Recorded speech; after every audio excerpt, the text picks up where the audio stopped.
Muy buenas noches, bienvenidos, gracias por acompañarnos una vez más acá en este pedacito de radio que llamamos Voz en Alto por la 94.5 FM Oriental, que es nuestra casa que nos viene haciendo el aguante.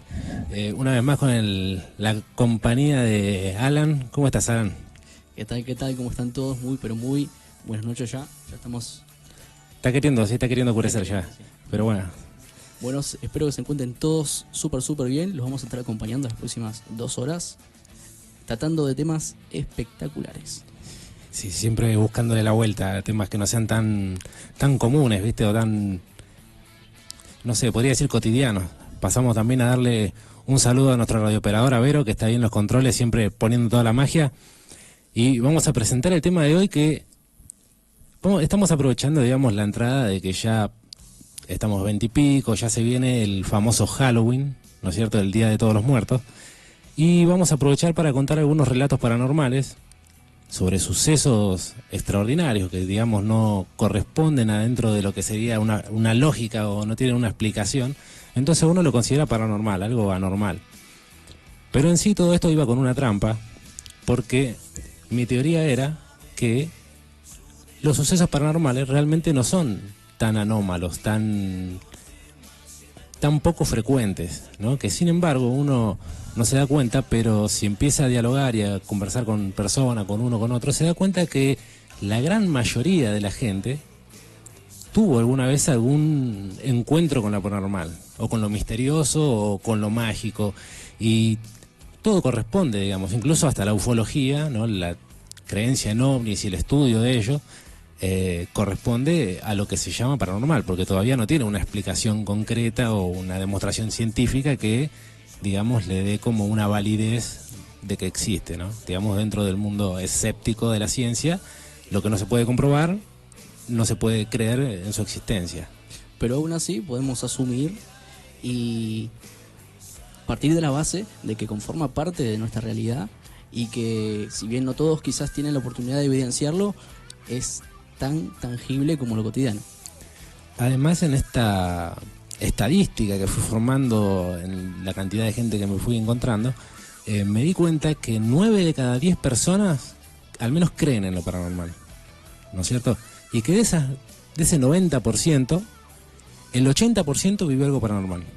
Y ese 10% que queda, que cree pero que nunca le pasó nada, ha escuchado los relatos de personas muy cercanas, ¿no es cierto?, de tu hermano, de tu mamá, de tu tío. Entonces como que le da mucha validez para ellos ese relato, entonces le da importancia y le da credibilidad los sucesos, ¿no es cierto? Como cuando te advierten de que no vayas a algún lugar o que no hagas tal cosa a tal hora de la noche, o cosas así que uno podría creerlo o no creerlo, pero si te dicen, mirá, no vayas porque a mí me pasó esto, ¿me entendés? Y a mi primo que también le pasó lo mismo, como que le da más peso a la historia, ahí le da un toque de realidad, ¿no es cierto? Porque si le pasó a tantos, o realmente yo no soy el primero que le pasa o el único, entonces se vuelve algo más tangible, digamos, ¿no? Teniendo en cuenta siempre que es el relato, o sea, la experiencia de una persona, y la única forma de ser comprobada, por lo menos ahora, bueno, con el avance de la tecnología, los fenómenos paranormales se filman en cantidad, pero con el mismo avance de la tecnología le da menos credibilidad, porque los efectos mismos se están haciendo muy accesibles para que un video se pueda hacer que parezca paranormal, no siéndolo.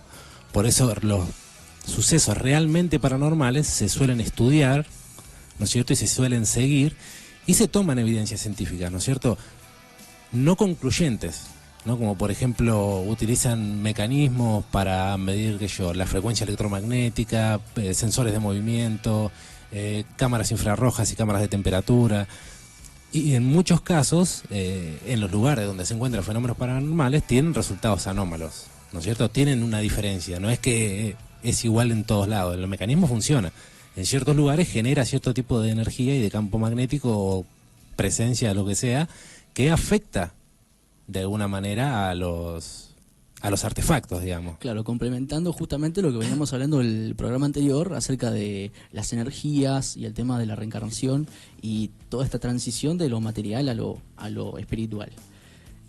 Bueno, si bien podemos desmenuzarlo o clasificarlo de alguna manera, dado que conforme a los casos que hemos escuchado, suelen ocurrir en lugares favorables para este tipo de... ¿Cómo lo podemos clasificar? Fenómenos, Sí, sucesos. si bien más cerca de los lugares donde las energías son opuestas, como quizás cerca de un cementerio o cerca de algún lugar donde hubo algún tipo de conflicto en el que alguien murió, o casos muy puntuales donde lo ocurrido generó algún trauma en ese ser y trata de manifestarlo de alguna manera, tratando de comunicarse muchas veces con los seres con las personas que transitan por esos lugares. Sí, sí, además que también sucede que afecte al lugar en el que sucedió el hecho, ¿no es cierto? Es como si esa energía impregnara también los alrededores del lugar, qué sé yo. Si algo sucede en una habitación, arriba de un ropero, esa energía no solamente va a estar ahí, sino que se va expandiendo, ocupando toda la habitación, a veces toda la casa, a veces todo el terreno, ¿no es cierto? Y hay sucesos, lugares que tienen tanta energía negativa que a veces afecta hasta a los vecinos de al lado, ¿no es cierto? No es como que, dependiendo de las características de cada fenómeno, tiene sus cualidades. Por eso el fenómeno es completamente amplio, ¿no es cierto? Es como que lo que se conoce y lo que se entiende científicamente y lo que no. Claro. Y en ese lo que no entra absolutamente todo lo demás que la ciencia no acepta, por decirlo de alguna manera, ¿no es cierto? Qué sé yo, los milagros, ¿no es cierto? Hay muchos casos que, por ejemplo, personas que le han diagnosticado 6 meses de vida y pasan 5 años y la persona dice, y todavía estoy acá, ¿no es cierto? Caso que la ciencia no puede demostrar que cómo se logró llegar a eso que era imposible médica o científicamente. Entonces estamos de acuerdo que dentro de lo paranormal podemos diferenciar o separar eventos positivos como negativos. Si bien estas energías son opuestas, las dos pueden tener el mismo efecto sobre lo material. Sí, se puede decir que sí. Hay lugares que son en los que uno entra, como hablábamos el otro día, que se siente la paz y la calma del lugar. O en un lugar en donde suele haber niños y cosas así, se siente como esa energía en movimiento que ellos llevan constantemente encima y que impregna todas las cosas que hay alrededor, ¿no es cierto? Uno en ese dejarse sentir en el lugar que entra, percibe mucho de forma directa esa energía, ¿no? Hay uno de los relatos que me contó un compañero de laburo que dice que cuando ellos vivían en una casa y habían pasado cosas negativas en esa casa y todo, y cuando ellos se fueron, cuando querían, la casa había quedado cerrada, tapiada, no es que estaba abandonada, pero no había viviendo nadie. Y cuando querían volver a entrar a la casa, sentían una presión que no era física, sino que era como emocional, y que esa presión te asfixiaba, te asfixiaba, te asfixiaba, y no lograbas terminar de entrar a la casa, llegar al comedor o a la cocina, que no te dejaba soportar la presión, y le pasaba a cualquiera que entraba. No era que, a cualquier persona que entraba, soportaba un rato nada más ahí adentro, y esa sensación de que te observan y esa presencia que se sentía ahí no te dejaba permanecer adentro, y se tenían que ir. Si tenían que ir a buscar cosas, iban, agarraban rápido como podían y salían rápido, porque era muy asfixiante la sensación que le generaba. Claro. Bueno, es muy probable que aquellas personas que hayan experimentado estar en ese lugar se hayan llevado encima la energía plasmados en su ser, que después tiene que uno volver a nivelarse, porque cargar con eso puede llegar a provocar enfermedades, miedos, traumas, sueños. Eso es fruto de la contaminación de energía negativa que uno se lleva encima. De la misma forma, puede llegar a pasar cuando alguien entra en un lugar donde la energía es demasiado positiva, puede empezar a sanar, puede empezar a ver cosas que antes no veía y le resultan edificantes simplemente por el contexto energético en el que está. Como que se vuelve más perceptivo, ¿querés decir, no es cierto? Como que empieza a adquirir la capacidad de ver otras cosas que no percibía anteriormente, y eso es como que se va afinando, ¿no es cierto? La percepción, ya te hablábamos el otro día de la percepción y de la intuición, como muchas veces uno tiene un presentimiento sobre alguien o sobre un lugar o sobre algo, y bueno, le hace caso y después te termina dando cuenta de que fue por algo, ¿no es cierto? Yo tenía un compañero que también me contaba que él cree en Los Ángeles, ¿no es cierto? Y él me contaba que siempre bajaba en la misma estación, de lunes a viernes que laburaba, y de ahí caminaba, no sé, 8 cuadras me había dicho, aproximadamente, ¿no? Siempre trataba de mantenerse despierto cuando viajaba, para no pasarse, ¿viste? Cuando viajas en tren, en colectivo y tenés que hacer transbordo y todo, pasarte es lo peor, después te complica todo. Y bueno, ese que venía bien, pero no sabe en qué momento pestañeó un segundo cuando ya estaba ahí por llegar y cuando mira de vuelta el tren ya había arrancado. Bueno, renegando, enojado, ahora voy a tener que bajar en la otra estación, caminar como 10, 15 cuadras más. Pasa, ¿no es cierto? Baja en la otra estación, se vuelve caminando, renegando un poco también, llega a la casa. Al rato lo llaman por teléfono, un familiar le dice, ¿estás bien? Sí, le dice, ¿por qué? ¿A dónde estás? Estoy en casa. Dice, ¿pero estás bien? Sí, pero ¿qué pasó? Y le comenta que en la plaza por la que él pasaba, a esa hora, había como un encuentro que hubo entre varias bandas así que se tenían como bronca y se empezaron a tirotear en el medio de la plaza. La gente empezó a correr para todos lados, igual era tarde, y cayó la policía y se empezaron a tirotear entre todos ahí, se fue una balacera terrible. Pero justo en ese momento se quedó dormido, pasó de largo, bajó en la otra estación y todo ese trayecto de cuadras que se tuvo que comer caminando, hasta que pasó por ahí ya el quilombo se había terminado. Y es como digamos que fue un milagro, ¿no es cierto? Fue una ayudita como diciendo, no, quédate, tenés la oportunidad, ¿entendés? Como que él me dice que varias veces le ha pasado cosas así que son como imprevistas, pero que después terminan siendo de alguna manera beneficiosas para él. Entonces dice que tiene la costumbre de cuando sale a laburar o cuando sale, él digamos como que se persigna o como que saluda a los ángeles y sale como en su mano, digamos.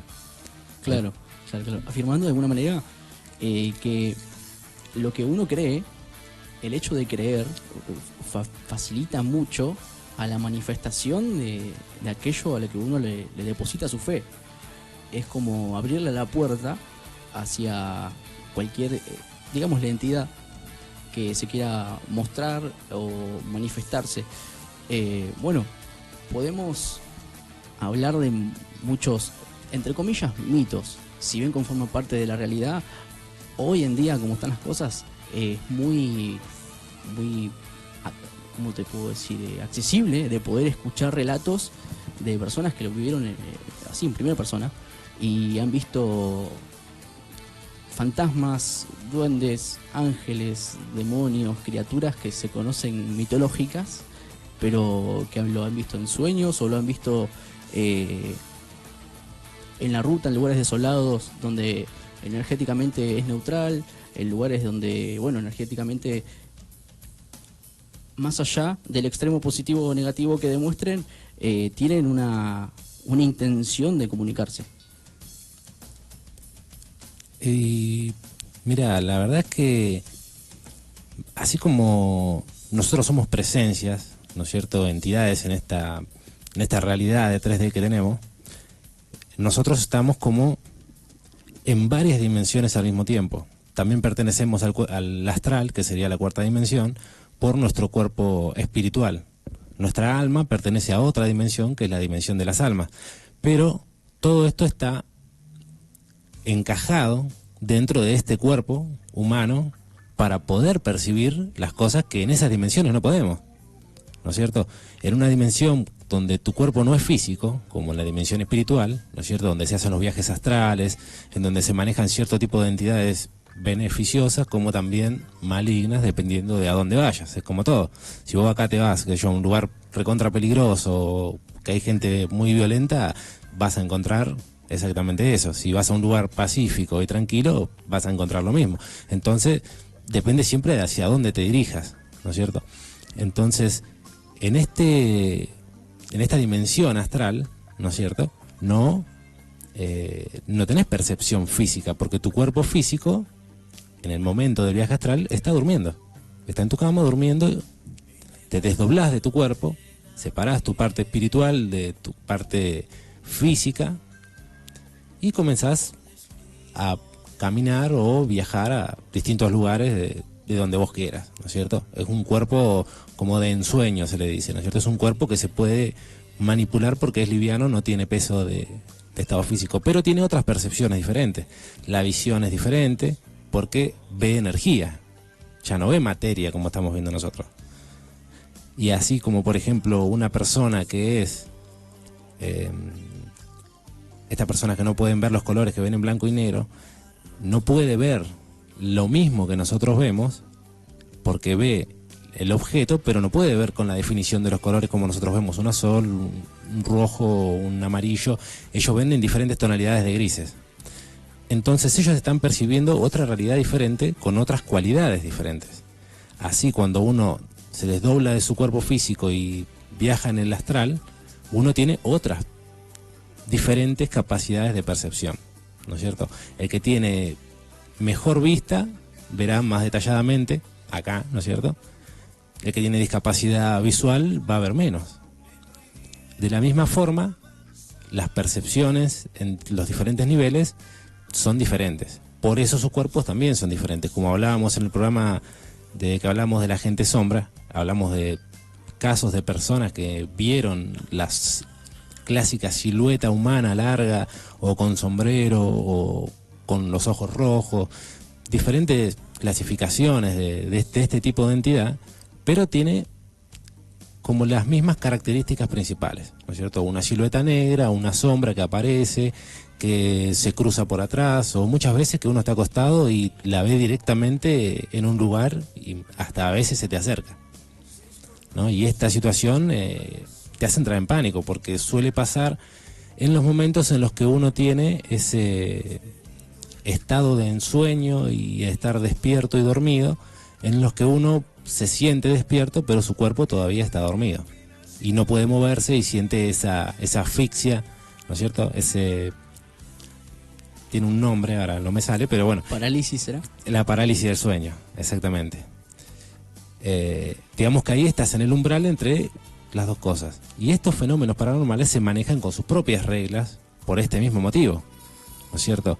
Hay relatos de duendes que hablan de que atraviesan paredes o que se mueven mucho más rápido de lo que cualquier cosa que vos hayas visto se mueva.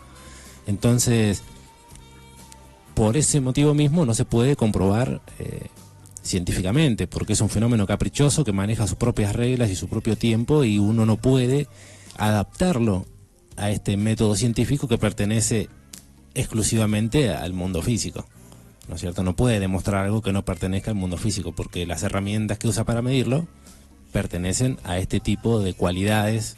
Necesita tener peso, altura, dimensión, etcétera, ¿no es cierto? Por eso mismo es que los relatos son increíbles siempre. Siempre son interesantes porque no son cosas que te lo va a contar cualquiera, o que si es algo que ya escuchaste, ya no va a ser la única persona a la que escuchaste contar el relato, y ahí podés recién dilucidar en qué se parecen ambos relatos o qué tienen en común, y solamente comparando varios, ¿no es cierto?, podés tener una idea de qué se trata eso. Y esto lleva a grandes investigadores, ¿no es cierto?, que estudian el fenómeno paranormal como tal, que no son tantos, porque toda la mecánica científica que lleva, ¿no?, digamos, instrumental, es costosa, ¿no? Y uno prefiere muchas veces, en lo que es el sistema de medios, evidenciarlo a través de filmaciones, de audios, que son, digamos, métodos más económicos, pero como ya te digo, tienen esa pequeña vuelta de rosca en la que uno, cuando lo ve, puede creerlo o puede decir, no, esto está trucado, ¿me entiendes? Claro. Bueno, igual en este caso la tecnología ha favorecido mucho para poder evidenciarlo. Si bien el desarrollo tecnológico pues puede utilizarse para transgiversar los hechos, también puede ser usado a favor. Bueno, según la naturaleza de aquel espíritu que quiera mostrarse, pues si bien podemos asumir que están en otro plano, en el plano espiritual, no siempre se ven, entonces lo hacen de manera intencional, ¿verdad? No podría generalizar en el tema, ¿no es cierto? ¿Por qué? Porque muchos casos evidencian que esta entidad se asombra a veces al darse cuenta que lo están viendo. Mira. ¿Entendés? Por ejemplo, los duendes. Los duendes, en la mayoría de los casos que uno ha escuchado así, solamente los duendes de campo, los agresivos, digamos, se quedan y hasta te pueden pelear o hasta te pueden tirar con cosas, pero la mayoría de lo que sería en la ciudad, digamos, lo que es lo urbano, siempre se escapan. O sea, te ven y salen rajando. Entonces ellos se están ocultando de nosotros, realmente. Se dice que en realidad ellos se dejan ver ante quien ellos quieran, si no, no lo ves. Y ahí hablábamos de este mismo tema de la percepción, que si estamos vos y yo sentados en un mismo lugar, yo puedo ver una tercera persona que no está, y vos capaz que no podés verla. Claro. De ahí el oficio de aquellas personas que son videntes o son mediums y son intermediarios entre un plano y el otro por haber nacido con determinado don o capacidad o haber desarrollado esa gran habilidad. Bueno. Hay personas muy importantes. Hay uno de los que a mí más me llegó fue Chico Javier, que él tenía un método en el cual él decía que a él le hablaban y él iba escribiendo, ¿no es cierto? Le hablaban y le iban diciendo y él iba escribiendo. Escribió cerca de 20.000 cartas, escribió libros, pero lo interesante, aparte de... Él escribía sin saber a quién escribía realmente, ¿no es cierto? Él le llegaba el diálogo, escribía la carta, la guardaba y la tenía ahí. Y cuando la persona llegaba, mira, yo soy Teresa, la madre de Juan. Ah, sí, tenía anotado en el sobre, Teresa, madre de Juan, porque el que le relataba le decía para quién era, pero él no sabía quién era la persona a la que iba a dedicar la carta. Y cuando llegaba el momento, la persona se presentaba y él le entregaba la carta. Lo interesante es que en estas 20.000 cartas, aparte de los libros, en la gran mayoría la caligrafía cambia. No es la caligrafía de él, lo cual es muy raro. Y hace muchas afirmaciones que se fueron comprobando con los relatos mismos de los familiares, ¿no es cierto?, que recibían estas cartas. Y aparte, escribía profecías, ¿no es cierto? Le llegaban textos proféticos, no recuerdo ahora de quién, ¿no es cierto?, si era alguien en particular, y él los iba archivando también en otra parte. Los libros que él hablaba sobre la vida y la muerte, sobre la resurrección, sobre muchas cosas espirituales que él creía que ellos le dictaban para poder ayudar, aparte tenía este sector en donde él iba recopilando los diferentes... Él supo el día, la fecha y la hora en la que él iba a morir, y dejó todo organizado para ese día. Qué bárbaro. La capacidad que uno puede llegar a alcanzar al interactuar con seres de otro plano. Porque si bien puede resultar favorable conocer el futuro, quizás no para todos. Es que de cualquier manera el conocer el futuro no significa poder modificarlo, ¿no es cierto? Uno cree que cuando yo sepa qué número va a salir en la quiniela le voy a jugar, pero si sabes el número pero no el día, no te sirve de mucho, ¿no es cierto? Y esta transición, como en esta cuarta dimensión no corresponde a las mismas leyes físicas de esta tercera, el tiempo es una variante de esta dimensión. O sea que la cuarta dimensión es atemporal, ¿no es cierto? No hay una transferencia de tiempo, no hay pasado, no hay presente, no hay futuro. Podés estar en 1815 o en el 2500, no hay una dimensión lineal del tiempo en la que uno rige si va para adelante o va para atrás. Por eso las profecías son como interpretadas de la forma en que se puede por el profeta, ¿no? Porque muchas veces las profecías no tienen un sentido en el momento en el que son profetizadas, suelen ser en el futuro, por eso son profecías, como si adivinaran lo que fuera a suceder. Sin embargo, tuvieron una especie de contacto que... Hay otro caso, el de Baba Vanga también, que se queda ciega, una mujer, y hacen montones de profecías también que después se fueron cumpliendo con el tiempo, ¿no? Todas las profecías de todos los profetas no es que se cumplen, pero se toma en consideración la mayor cantidad de profecías como que realmente fue acertado. En un 80, en un 90, en un 95%. ¿Por qué? Porque la realidad misma está cambiando constantemente, ¿no es cierto? Tiene que haber como un orden específico de sucesos para que algo suceda en tal momento en particular. Eso es lo que podemos llamar un poco la sincronicidad de los sucesos y la causalidad de los sucesos.